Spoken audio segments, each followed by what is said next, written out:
પોતાના વ્યવસાયના ઇમ્પ્રુવમેન્ટ માટે તો ઘણા બધા લોકો માર્કેટિંગ કરતા હોય છે, માર્કેટિંગ ચેઇન પણ ચલાવતા હોય છે, કંપનીની સ્થાપના પણ કરતા હોય છે. પરંતુ સમાજની અંદર પોતાનું ઋણ ચૂકવવા માટે એક આ જ રીતની કોઈ પણ જાતના સ્વાર્થ વગર લોકોને એકબીજા સાથે જોડી અને સમાજની અંદર એજ્યુકેશન ક્ષેત્રે ક્રાંતિ આવે એ માટે એજ્યુકેશન ચેલ ચલાવનારા પાલનપુર, માત્ર પાલનપુર નહીં, આખા બનાસકાંઠા જિલ્લામાં અને કહી શકીએ તો આખા ગુજરાતની અંદર ઠાકોર સમાજના એક જ વિરલા છે અને એ છે ડૉક્ટર જગદીશભાઈ ઠાકોર, કે જેઓએ ઘણા બધા ડૉક્ટર્સ, ઘણા બધા એન્જિનિયર્સ અને ઘણા બધા લોકોને એજ્યુકેશન ક્ષેત્રે હેલ્પ કરી અને એમના જીવનના લક્ષ્ય સુધી પહોંચવા માટે એક વાલી પોતાના, એક પિતા પોતાના પુત્રોને, પોતાના બાળકોને, પોતાના સંતાનોને મદદ કરે એ રીતે મદદ કરી છે. અને એ જ રીતે આજે એક ઠાકોર સમાજના એક દીકરાને કે જેની પાસે ભણવાના પૈસા તો શું, પરંતુ પોતાનું વ્યવસ્થિત જીવન જીવી શકે એ માટે પણ સગવડ નહોતી, એવા વ્યક્તિને સીએ બનાવીને એક માઇલસ્ટોન સ્થાપિત કર્યો છે. તો આજે આપણે જગદીશભાઈ ઠાકોરનું પોતાનું વિઝન અને એમની લાઈફસ્ટાઈલ શું છે એ વિશે વાત કરીશું. જગદીશભાઈ, તમે જે પ્રમાણે વાત કરી એ પ્રમાણે હાલમાં જે રીતે સમાજની અંદર માહોલ ચાલી રહ્યો છે, શહેરી ક્ષેત્રોમાં તો જો કે જનરલી એજ્યુકેશનમાં થોડીક અવેરનેસ આવી છે, પરંતુ અંતરિયાળ ગ્રામીણ વિસ્તાર અને શહેરી વિસ્તારોમાં પણ જે સ્લમ વિસ્તારો છે જેમાં ઠાકોર સમાજ વસે છે એની અંદર હજી સુધી એજ્યુકેશનનો વ્યાપ નથી વધ્યો અને ત્યાં સુધી આપણે પહોંચવાની જે ચેન શરૂ કરી છે એ બાબતે શું કહેશો? શું છે આપનું વિઝન? મારું વિઝન એ છે કે દરેક ગરીબ વિદ્યાર્થી જે ભણવા લાયક હોય, હોશિયાર હોય અને શક્તિ એનામાં હોય કે કંઈક કરી બતાવે એવા વિદ્યાર્થીઓને જ હું મદદ કરું છું. કારણ કે ઘણીવાર જો આટલો મોટો સમાજ છે એટલે બધાને હું મદદ કરવા જાઉં તો એટલો પહોંચી ના વાળું. પણ જેને વિદ્યાર્થીની પોતાની ક્ષમતા બહુ હોય એવા વિદ્યાર્થીઓને હું શોધી અને એક એજ્યુકેશન સપોર્ટ ચેન ચાલુ કરી છે. આ એજ્યુકેશન સપોર્ટ ચેન 2009ની અંદર મેં એક પહેલો જ વિદ્યાર્થી થરાદનો બીએડ કરતો છોકરો મારા જોડે આવ્યો, સાહેબ મારા પૈસાની તકલીફ છે અને હું ભણીને તમને પાછા આપીશ. એટલે એક પ્રિન્સિપાલે મને મોકલ્યો કે આ સાહેબ તારા સમાજના છે, સપોર્ટ કરશે, તો મેં એને બહુ નજીવી કિંમત આપી અને કહ્યું કે ભાઈ તારો હિસાબ પૂરો લઈને આવજે. એ બીએડ પત્યા પછી એ માણસે ₹1 રિફિલ, પેન, પેન્સિલ કે જે હોય એનો મને હિસાબ આપ્યો. એને મારા વ્યક્તિત્વ ઉપર એક કવિતા પણ બનાવી, પણ એ કવિતા સમહાવ મારાથી ક્યાંક ખોવાઈ ગઈ. એ દિવસથી મેં નક્કી કર્યું કે આવા હોનહાર વિદ્યાર્થીઓ હોય એને ઇકોનોમિકલ સપોર્ટ કરવાનો, તો આ સમાજની અંદર આવનાર 10-15 વર્ષની અંદર હું એકલો તો કેટલું મદદ કરી શકું. પણ આ ચેન ઊભી કરવા પાછળનો હેતુ એ હતો કે હું જે વિદ્યાર્થીઓને સપોર્ટ કરું છું એમને કોઈ દાન પેટે કે દયાના ભાવનાથી નથી આપતો. એમને માથે એક જવાબદારી આપું છું કે તમે જ્યારે ભણી ગણીને પૈસાદાર થાઓ અથવા પગભર થાઓ ત્યારે તમારે મારા વતીથી મારા આત્માને સંતોષ મળે કે મને સંતોષ મળે એટલા માટે થઈને તમારે મેં જેટલા આપ્યા હોય એટલા પૈસા તમારે કોઈ ગરીબ વિદ્યાર્થીઓને આપવાના. પાછા મારે નથી જોઈતા, હું પાછા નથી લેતો એમના જોડેથી. હા, પણ એમને ખોટી રીતે વાપરે તો આપતો પણ નથી. ઘણા વિદ્યાર્થીઓ એવા હોય કે સાહેબ આવી જાય મારા જોડે લેવા, તો હું જોઉં એમનું હુનર હોય, હોશિયાર હોય અને ખોટા રવાડે ના ચડતા હોય એવા જ વિદ્યાર્થીઓને હું સપોર્ટ કરું છું. અને જ્યાં પૈસો મારો ઉગી નીકળે. અને એ વિચારે થોડો મોટો થયા પછી મેં વિચાર્યું હું દર વર્ષે 2-3 ટૂર ફોરેનની અંદર ફરવા જતો, મને શોખ હતો. પણ મેં 1-2 ટૂર ઓછી કરી નાખી કે એ ટૂર ઓછી કરી અને એમાંથી જે પૈસા મારા બચત થાય એ આ વિદ્યાર્થીઓને સપોર્ટ માટે આપવાનો. અને સપોર્ટ ચેન ઊભી કરવા પાછળનું કારણ એ હતું કે હું વર્ષો સુધી કેટલા માણસોને સમાજમાં મોટા કરું અથવા સપોર્ટ કરું, પણ મારા જે વિદ્યાર્થીઓ આવનાર છે એ બધા અત્યારે 4-5 ડૉક્ટર આવી ગયા છે, 2-3 એન્જિનિયર આવી ગયા છે, આ સીએ વિજય પણ આવી ગયો. એ બધાને જવાબદારી આપેલી છે કે તમારે હું જેટલા આપ્યા છે ને મેં જેટલા આપ્યા એટલા બધા પૈસાનું તમારે વળતર હું પાછું લઈશ, પણ એ સમાજના અપાઈશ, મારા ઘરે નહીં લઈશ. એ ચેનનો એક આઈડિયા હતો. એ હવે ધીમે ધીમે મોટો થતો જાય છે. હવે મારી બીજા સ્ટેજ, ત્રીજા સ્ટેજના લોકો આવવા લાગ્યા છે કે ઘણા બહુ પૈસાની જરૂર પડે તો હું એક ગ્રુપમાં ફોન કરું તો લગભગ બધા આપી જાય છે. અને સમાજની અંદર 2008-9માં આ કોઈ ભાવના હતી નહીં, પણ મેં ઊભી કર્યા પછી ધીમે ધીમે ડીસા, દિયોદર બધી જગ્યાએ હું ઘણી જગ્યાએ કેમ્પ પણ કર્યા અને વિદ્યાર્થી મોટિવેશન માટે ગયો તો એ લોકોને આ આઈડિયા આપ્યો કે ભાઈ આ રીતે કરીએ તો આપણે સમાજને ઇકોનોમિકલ સપોર્ટ કરી શકીએ. અને અત્યારે વિઝન એવું છે કે કોઈ પણ બાળક ભણવાવાળું સમાજમાં હોય તો પૈસા માટે ઊભું રહેતું નથી. એક MBBS વિદ્યાર્થીને માટે અમે 4 કલાકની અંદર અમારા દરેક મિત્રો, ડીસાનું જે સમૂહ લગ્ન મંડળ હતું એ વિદ્યાર્થી મંડળ, આ બધા જ મંડળો ભેગા થઈ અને 3 કલાકની અંદર 4.5 લાખ રૂપિયા અમે ધારપુર મેડિકલ કોલેજમાં જમા કરાવી દીધા હતા. અને એ આ વ્યવસ્થાનો એક ભાગરૂપે જ હતું કે હું કરું અને હું મોટો થઉં એવી ભાવના નહીં, પણ હું કરું, મારા સમાજના મિત્રો જોડે કરાવડાવું, એ કમાતા થાય પછી એમના મિત્રો જોડે કરાવતા થઈએ અને ધીમે ધીમે ધીમે ગ્રેજ્યુઅલી જે એક ચેન ઊભી થાય તો આવનાર ભવિષ્યની અંદર ઇકોનોમિક તકલીફ માટે થઈને કોઈ વિદ્યાર્થી ભણતરથી વંચિત ન રહી જાય એવું મારું વિઝન હતું ને એ ધીમે ધીમે હવે સફળ થતું જાય છે એવું મને લાગે છે. માત્ર પાલનપુર કે બનાસકાંઠા નહીં, આખા ગુજરાતની અંદર ઠાકોર સમાજ ખૂબ જ બહોળા પ્રમાણમાં છે. અને એવું નથી કે આખો ઠાકોર સમાજ ગરીબ છે. ઘણા બધા ફાઇનાન્શિયલી સ્ટ્રોંગ પણ છે અને ઘણા એવા ઉદ્યોગપતિઓ પણ છે અને બિઝનેસમેન પણ છે.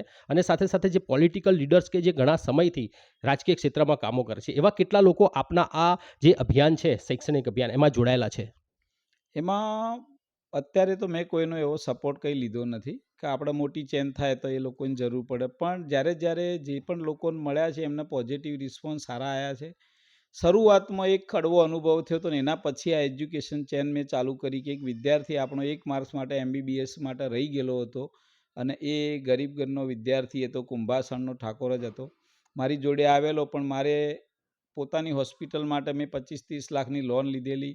મારા ફાધર જોડે કોઈ સપોર્ટ નહોતો એટલે હું પોતે પણ એ વખતે -50 લાખમાં હશું કદાચ. અને એ વખતે વિદ્યાર્થીને હું સપોર્ટ નહોતો કરી શક્યો આર્થિક રીતે, કારણ કે હું એને કરું તો એ 25,000 કરી શકું મેક્ઝિમમ, અને એ વખતે એને 4.5 લાખ રૂપિયા જરૂર હતી. ત્યારે ઘણા બધા આપણા સમાજના મોટા માણસોને ફોન કરીને અહીંયાથી મેં રૂબરૂ પણ મોકલેલા અને ત્યાં કર્યા, પણ એ વખતે કડવો અનુભવ થયેલો કે એ છોકરાને કોઈએ સપોર્ટ નહોતો કર્યો. પણ આ ચેન ઊભી કરવા પછીથી ઘણા બધા મિત્રોનો, ધારો કે બનાસના સંસદબેન ગેનીબેન કે જોઈએ તો એ પણ એજ્યુકેશન માટે જ્યારે જરૂર હોય ત્યારે તત્પર હોય છે. અમારા મિત્ર રામસેના સાહેબ જે RTO છે, એમના વાઈફ પ્રિયાબેન, એ પોતે પણ જ્યારે જરૂર મેં કીધું છે કે બેન આટલા 5-10 હજાર જોઈએ તરત મોકલી આપે. આપણા એક બીજાના અમલદાર બેન ઉષાબેન ને બધા પણ ધીમે ધીમે ક્યાંય પણ એજ્યુકેશનની જરૂર હોય તો શિક્ષક મંડળ એક ચાલે છે એની અંદર પણ ઘણો સપોર્ટ કર્યો. અને આપણા જે સંસદ ધારા આપણા ભરતભાઈ ડાભી છે, એમને પોતે પણ એક વિદ્યાર્થીને આ બધા અમે 4.5 લાખ રૂપિયા એક વિદ્યાર્થીને પાટણના વિદ્યાર્થીને જ કર્યા હતા. મેં બધાએ ટુકડે ટુકડે કરી મેં 11,000 જ આલ્યા હતા અને બીજા મિત્રોએ આપ્યા. પછી ભરતભાઈ જોડે મેસેજ મળ્યો તો એમને પણ 10 લાખની જે એમનું બોન્ડ લેવાનું હોય એ 10 લાખનું પોતાની જમીન ઉપર એમને ભરતભાઈના નામે એ છોકરાને બોન્ડ કરી આલું ને અત્યારે MBBSના 3જા વર્ષમાં ભણે છે.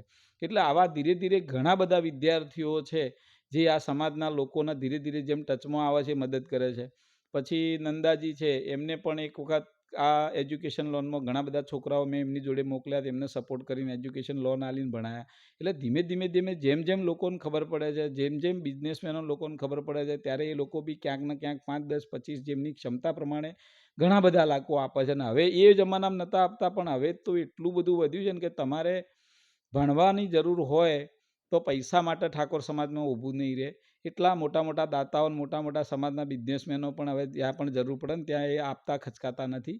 એટલે એ એક મને સારું લાગ્યું કે કદાચ પેલો જે વિદ્યાર્થી MBBSથી વંચિત રહી ગયો ને BA MS કરવું પડ્યું એને, એ વખતે આ મુહિમ આટલી મોટી કોઈએ ચાલુ કરેલી હોત તો એ વિદ્યાર્થી પણ અત્યારે MBBS પૂરું કર્યું હોય. મને એક જિંદગીનો એ અફસોસ રહી ગયો કે હું એ વખતે આર્થિક સરભર નહોતો અને પગભર નહોતો એટલે મેં એને સપોર્ટ નહોતો કરી શક્યો.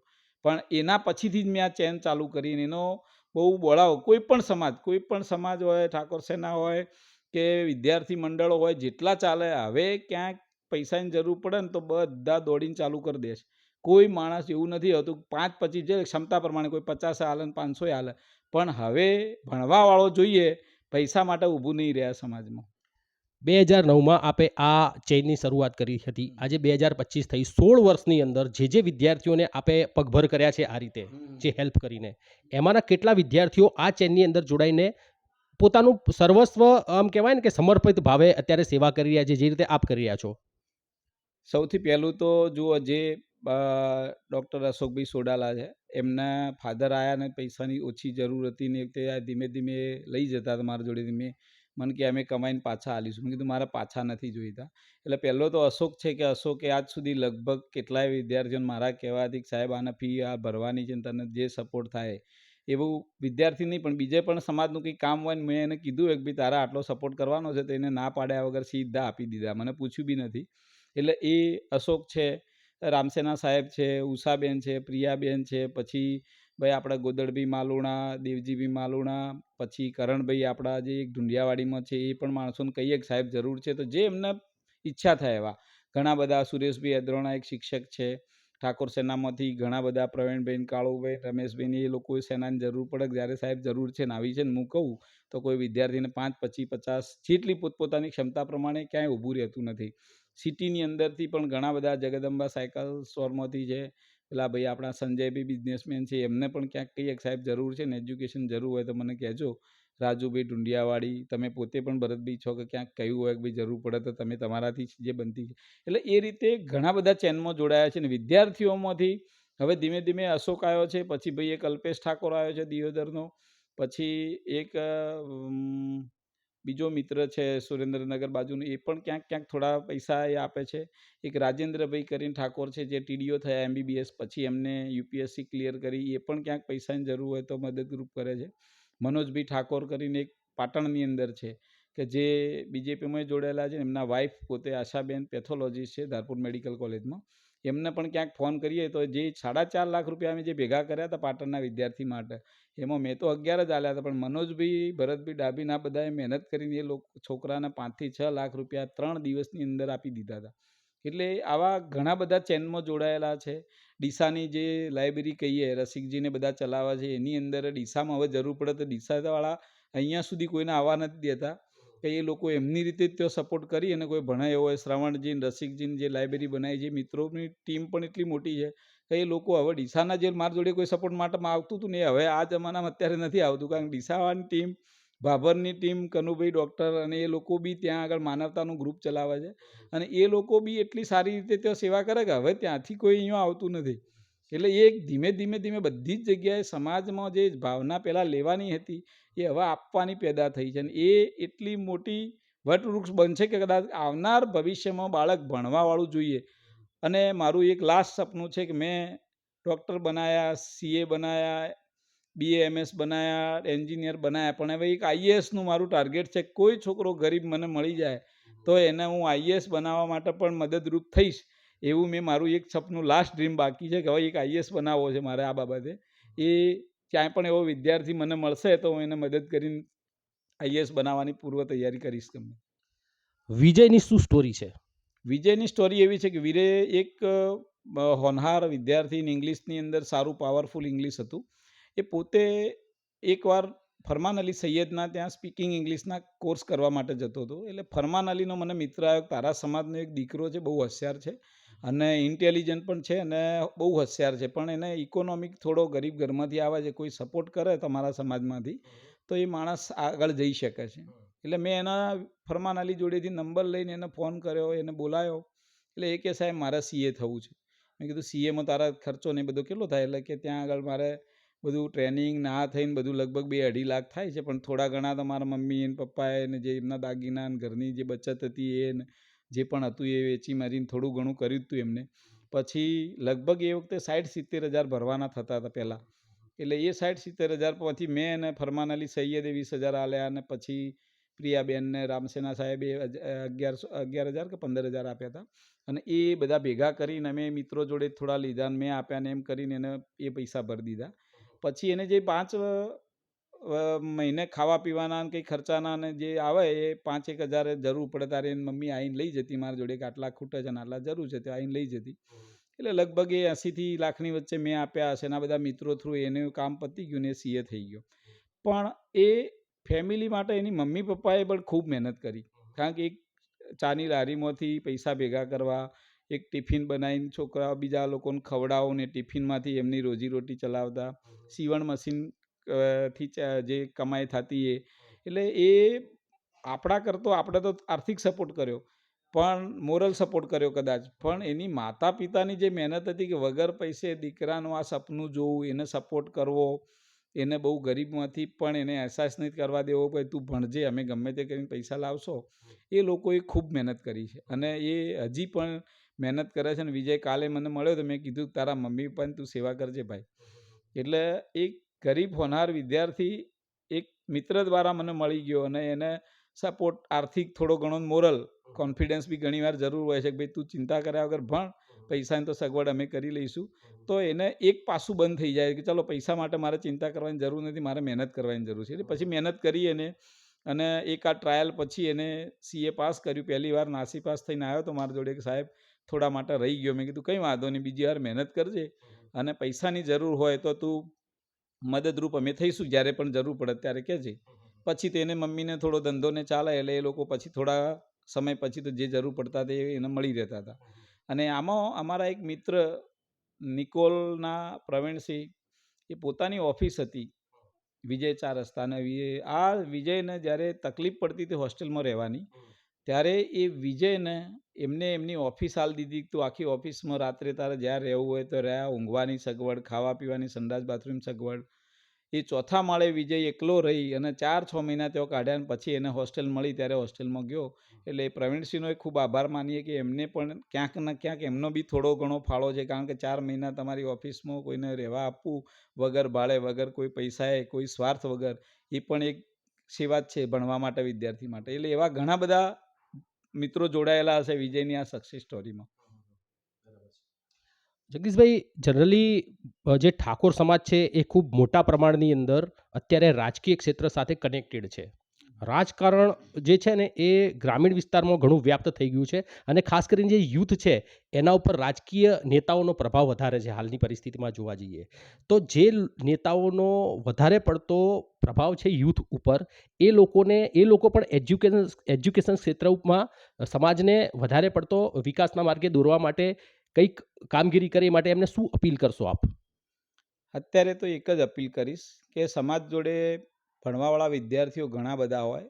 મારા જેવા દાતા કે બીજા ઘણા સમાજમાં ગણ્યા ગાંઠ્યા બહુ ઓછા સંખ્યા છે. આટલા મોટા સમાજને કંઈ 2, 5 કે 25 કે 50 દાતાઓના લીધે કે બધા સમાજને ભણાવવાની જ ક્ષમતા નથી કોઈના જોડે, હું પણ હોય કે બીજો કોઈ પણ હોય. એટલે એક મારી નમ્ર અપીલ છે કે OBC વર્ગીકરણ ચાલે છે કે જેની અંદર અત્યારે OBCના 27% અંદર ઠાકોર સમાજને ફક્ત 0.5%થી ઓછો લાભ મળે છે. ખરેખર ઇકોનોમિક કન્ડિશન જોવા જઈએ તો એમને 27માંથી 10-15%ની જરૂરિયાત છે. એટલે જે ગરીબ સમાજો છે અને OBCની અંદર જે પછાત અને અતિ પછાત, OBCની અંદર પછાત જ આવે પણ પછાતમાં 2 ભાગ કરી દેવામાં આવે કે અતિ પછાત અને પછાત.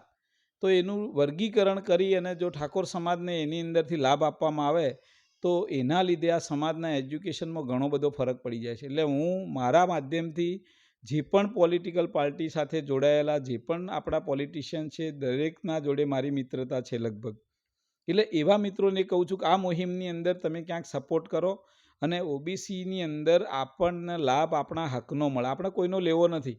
કોઈ પણ સમાજ પોતે ગરીબ હોય, ઇકોનોમિકલી કે આ એજ્યુકેશનલી, એ લોકોને હક મળવો જ જોઈએ, દરેક સરકારે આપવો જોઈએ. પણ આપણે આપણા હકના પ્રમાણમાં નથી મળતું, આપણી સંખ્યાના પ્રમાણમાં નથી મળતું. આપણી જેટલી ગરીબાઈ છે, આપણા જેટલા ગરીબ સમાજના લોકો છે આપણા સમાજના, એ પોતાને નથી મળતી.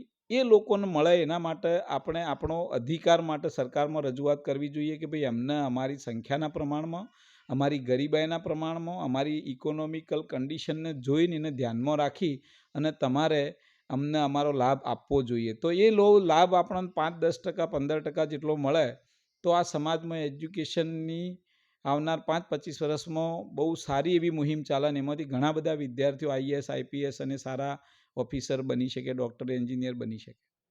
સરકાર અને આપણા જેવા જે સમાજ હિતેચ્છુ લોકો છે અને અમુક પોલિટિકલ લીડર્સ પણ છે કે જે આપવા માટે તો તૈયાર છે, એમને ઘણું બધું આપવું છે, પરંતુ લેવા માટે સામે સુપાત્ર પણ હોવું જોઈએ ને. આજનું મોસ્ટ ઓફ એટલે આમ તો જોવા જઈએ, તમને તો ખબર છે, તમે સમાજની અંદર વધારે પડતું ધ્યાન આપો છો અને ફરો પણ છો સમાજની અંદર. જમીની સ્તર સાથે આપણે કામ કરેલું છે. તો આપે એક વસ્તુ એ પણ માર્ક કરી હશે કે જે ગ્રામીણ વિસ્તાર અને ખાસ કરીને જે હાલનું યુથ છે, એ યુથ પોતાનો કામ ધંધો છોડીને પણ રાજકીય બાબતોમાં વધારે પડતું ટાઈમ વેસ્ટ કરે છે, સોશિયલ મીડિયામાં પોતાનો સમય પસાર કરે છે. તો આવું નોલેજ પ્રાપ્ત કરવામાં ઉપરાંત આવા જે તમારા જેવા સમાજ સેવકો છે અને જે બીજા આપનારા લોકો છે, દાનવીર લોકો, એ લોકોને સુપાત્ર જોઈએ છે, તો એ સુપાત્ર બનવા માટે યુથે શું કરવું જોઈએ, એમને શું અપીલ કરશો યુથને? યુથને એક જ અપીલ છે કે પોલિટિકલ જે એજન્ડા છે એ દરેક સમાજના દરેક વ્યક્તિ માટે જરૂરી નથી હાલ. કારણ કે તમે પોલિટિકલ પાર્ટીમાં જો એના રૂલ્સ રેગ્યુલેશન હોય એ પ્રમાણે કામ કરવાના હોય, સરકારના પોતાના નીતિ નિયમો એ પ્રમાણે કામ કરવાનું હોય. એટલે દરેક યુથ તે ત્યાં ગાંડાની જેમ જવાની જરૂર નથી. હા, પોલિટિકલ નથી જવાનું એવું નહીં, જવાનું, પણ પોતાની કેપેસિટી જાણીને, પોતાની આર્થિક કન્ડિશન જાણીને, પોતે ક્યાં છે, કયા લેવલે છે, એ પ્રમાણના વિઝન પ્રમાણે એમને સપના જોવા જોઈએ. હવે પોતે કોઈને ઘર ના હોય, એમના બાળકોનું બી એજ્યુકેશનનો સપોર્ટની ખબર ના હોય અને પછી પોતે પોલિટિકલ પાર્ટીના નેતા થવા નીકળ્યા હોય, તો એવા માણસો માટે એક ખરાબ સમાચાર છે કે તમે પોતાના બાળકોનું ભવિષ્ય સિક્યોર કરી પછી આ બધું કરો તો બરોબર છે. અને એ સિક્યોર કરવા માટે તમારા જોડે એક એજ્યુકેશન જ છે. એટલે પોલિટિકલ એજન્ડા બનાવતા પહેલાં એજ્યુકેશનલ એજન્ડા બનાવવો જરૂરી છે. અને બાળકો નાના અને એકલું પોલિટિકલ નથી, અંધશ્રદ્ધા, કુરિવાજો એ સમાજમાં અત્યારે એટલા દિન બ દિન વધતા જાય છે કે અત્યારે ઘણીવાર હું જોઉં તો અંધશ્રદ્ધાની અંદર એટલા બધા ખર્ચો કરવામાં આવે. જેના જોડે પૈસા છે એ પણ એવા ખોટા ખર્ચા કરે સમાજમાં દેખાડા કરવા માટે. હવે એની કોઈ જરૂર નથી.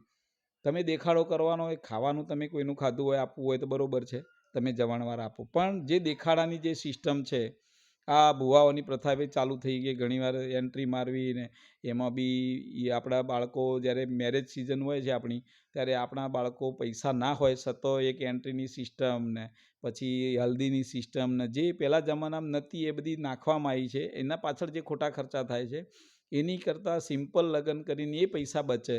એ પૈસામાં તમારા બાળકો માટે તમે એફડી કરાવીને મૂકો તો 10 વર્ષ પછી તમે મને યાદ કરશો કે આપણે કોઈના જોડે બાળકને ભણાવવા પૈસા લેવાની જરૂર પડી નથી.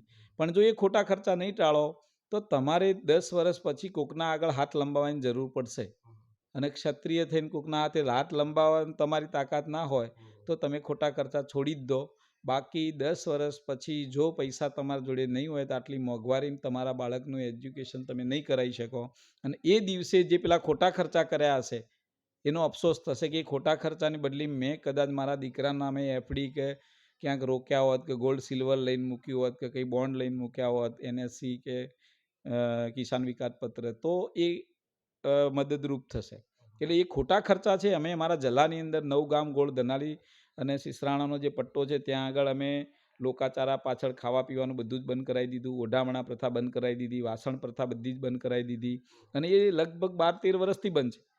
એ પહેલું જ શરૂઆત અમારા ગામમાંથી શરૂઆત થઈ હતી ને અમે બંધારણ લાવી અને દર વર્ષે લગભગ છેલ્લા 13 વર્ષથી અમારે એ જલાની અંદર અમે દરેક બાળકને પહેલા ધોરણથી 10મા સુધી 7 નોટબુક્સ આપીએ છીએ. અને એ ખોટા ખર્ચા થતા તે બંધ કરીને એની અંદર વાળ્યા છે. અને એ 13 વર્ષ કે 14 વર્ષ અમને સક્સેસફુલી થયા.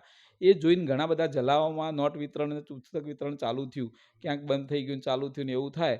પણ એ પ્રથા ધીમે ધીમે બધે ફેલાવા લાગી.